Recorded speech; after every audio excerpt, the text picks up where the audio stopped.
वसल्लम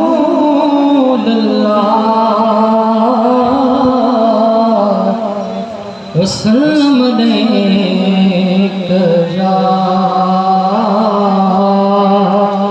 हबीबुल्लाह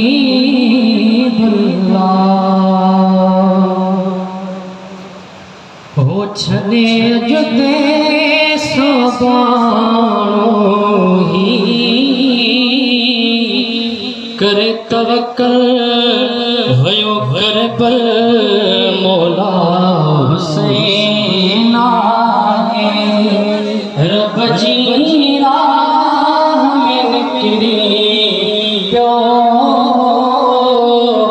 बच्चा गजे कुल भयो करे पर मौला हुसैन है दीन नबिया ने जो बचाई करबल में किए पाण मनाई दीन नबिया ने जो बचाई करबल में किए पाण मनाई हो बुध ध्यान धरे ये केर करे सिर नेज़ तभी कुरान पढ़ी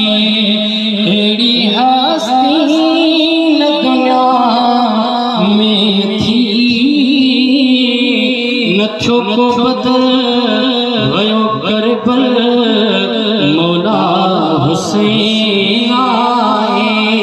छदे अजते सुबानो ही करे तवक्कल भयो करबल मौला हुसैन आए है नाज़न साज के पालो नाने कज़ा दो करबल कहे तबाने ओ मनी रब्बा जी रज़ा चैया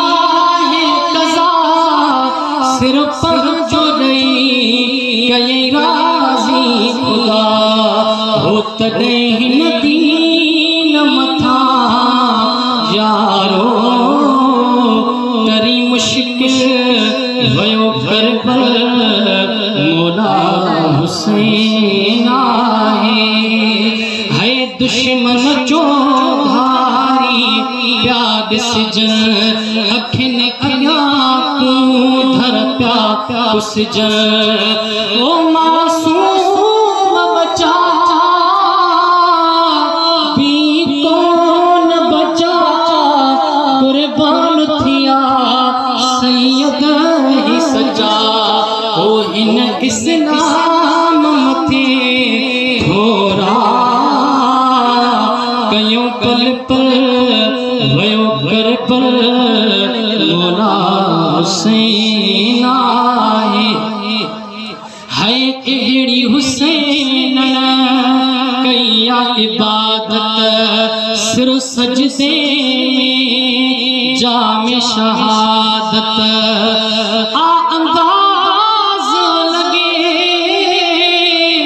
हीराज लगे कयो रब तही सजे देते नाज लगे आहे सब खाई लगे सजदो